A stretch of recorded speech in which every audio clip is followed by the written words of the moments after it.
Okay, then we got the mechanism of action या mode of action of benzodiazepines, barbiturates and Z drugs.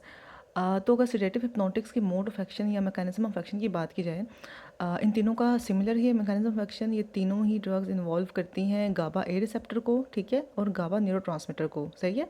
तो गाबा A receptor पर ये bind करेंगे। जो गाबा A receptor है, इसके 5 सब यूनिट्स होते हैं, 2 अल्फा सब यूनिट, 2 बीटा सब यूनिट और 1 गामा सब यूनिट। जो बेंजोडाइजेपिन और जी ड्रग्स हैं, ये दोनों बाइंड करती हैं at the GABA A receptor between alpha and gamma subunit, ठीक है। जबकि जो बार्बिट्रेट्स हैं ये बाइंड करते हैं at a site other than the benzodiazepine and Z drugs, कहाँ पर, between beta and gamma subunit. इनकी अलग बाइंडिंग साइट है और इनकी अलग बाइंडिंग साइट है on the GABA A receptor, ठीक है। जबकि जो गाबा इटसेल्फ है, जो गाबा न्यूरोट्रांसमीटर है, वो बाइंड करता है बिटवीन अल्फा एंड बीटा सब यूनिट, यहाँ पर एक डिफरेंट साइड पे। तो गाबा ए रिसेप्टर पर इन तीनों की बाइंडिंग साइट्स जो हैं वो डिफरेंट हैं, ठीक है। तो ये एक दूसरे को डिस्टर्ब नहीं करती।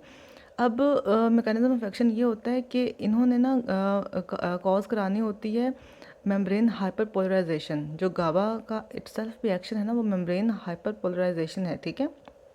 और जब बेंजोडाइजेपिन, जी ड्रग्स या बार्बिट्रेट्स भी गाबा रिसेप्टर पर बाइंड करते हैं, तो ये भी मेम्ब्रेन की हाइपरपोलराइजेशन ही करा रहे होते हैं, and that is how they perform the inhibitory function of nerve transmission, ठीक है। और अगर हम गाबा ए रिसेप्टर की बात करें, तो इन ड्रग्स के बाइंड करने से क्लोराइड आयन का इन्फ्लक्स इंक्रीज करता है, जिसकी वजह से मेम्ब्रेन हाइपरपोलराइजेशन होती है। और अगर हम बात करें गाबा बी रिसेप्टर की, जहाँ पर बैक्लोफेन एक्ट कर रहा था, तो वहाँ पर होता है पोटेशियम आयंस का ईफ्लक्स, जिसकी वजह से मेम्ब्रेन हाइपरपोलराइजेशन हो रही है।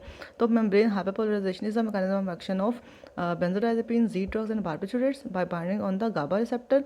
एंड गाबा ए पर ये तीनों ड्रग्स बाइंड कर रही होती हैं और क्लोराइड के इन्फ्लक्स की वजह से मेम्ब्रेन हाइपरपोलराइजेशन करा रही होती हैं। जबकि अगर आप बैक्लोफेन ड्रग की बात करें, जो कि गाबा बी पर एक्ट करता है, वो पोटेशियम के ई फ्लक्स से हाइपरपोलराइजेशन करवा रही हैं। तो अगर हम रिवाइज कर लें बाइंडिंग साइट, तो अल्फा और गामा के दरमियान में एक्ट करती हैं बेंजोडाइजेपिन और जी ड्रग्स, बीटा और गामा के दरमियान में एक्ट करती हैं बार्बिट्रेट्स, और अल्फा और बीटा के दरमियान में गाबा इटसेल्फ एक्ट करता है। तो ये है mode of action of sedative hypnotic drugs, that is barbiturates, benzodiazepines and Z drugs.